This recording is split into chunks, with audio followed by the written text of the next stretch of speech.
ફાળવવામાં આવશે, પણ એના સરકારશ્રીના જે નિયમ છે એ નિયમ અનુસાર એ વાહન એમને પૂરતું મળશે ત્યારે તમારું બાળક ટ્રાન્સપોર્ટેશન થકી પણ એ શાળામાં ત્યાં પહોંચવાનું છે. આવી સરકારની યોજના છે. ત્યાર પછી એક સીઈટી પરીક્ષા છે, એ આપણી શાળામાં સાહેબના આચાર્ય સાહેબના ખૂબ સારા પ્રયત્ન છે. તો જેમાં એનું ફોર્મ ભરાયું અને ત્યાર પછી બાળકે પરીક્ષા આપી અને ખૂબ સારું એ પ્રભુત્વ એને મેળવ્યું છે, અને આપણે તાળીઓથી વધાવીએ એ બાળકોને. આ બાળક એ પરીક્ષા પાસ કરી અને કઈ શાળામાં એ પ્રવેશ મેળવી શકે અને એને દર વર્ષે કેવી આર્થિક સહાયનો લાભ થાય એની હું વિગતે વાત કરું છું. એ પણ આપણે વાલી તરીકે જાણવાની જરૂર છે. તો એ પરીક્ષાનું નામ હતું જ્ઞાન સેતુ મેરિટ સ્કોલરશીપ, એને ટૂંકમાં કહેવાય છે સીઈટી.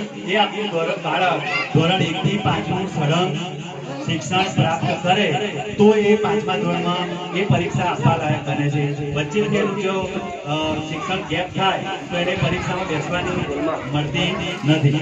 તો એમાં પાસ થયા પછી એ બાળકને Gyan Shakti residential school of excellence, ત્યાર પછી બીજી સ્કૂલ છે Gyan Shakti tribal residential school of excellence, અને ત્રીજી સ્કૂલનું નામ છે રક્ષા શક્તિ સ્કૂલમાં એને પ્રવેશ પાત્ર એ બાળક થાય છે. એ બાળકને નાણાકીય સહાય કેવી રીતે મળે છે તો આપણે જાણીએ તો એ બાળકને 6 થી 8ના અભ્યાસ માટે સળંગ એ વર્ષમાં વાર્ષિક એને 20,000 રૂપિયા મળે છે. ત્યાર પછી 9 થી 10ના અભ્યાસ માટે એને વાર્ષિક 22,000 રૂપિયા મળે છે, અને 11-12ના અભ્યાસ માટે એને વાર્ષિક 25,000 રૂપિયાનું અનુદાન સરકારની તરફથી વિનામૂલ્યે એના ખાતામાં ચેક સ્વરૂપે એને સહાય મળે છે. ત્યાર પછી એ જ રીતે સરકારી અનુદાનિત શાળાઓમાં ધોરણ 6 થી પ્રવેશ મેળવી અને ધોરણ 12 સુધીનો એ અભ્યાસક્રમ પૂર્ણ કરે ત્યારે એને વાર્ષિક 5,000 રૂપિયા, 9 થી 10ના બાળકને વાર્ષિક 6,000 રૂપિયા અને 11-12ના બાળકને વાર્ષિક 7,000 રૂપિયા મળે છે. આવી કેટલીક બીજી યોજનાઓ છે, એ યોજનાઓ વિશે પણ આપણે જાણીએ.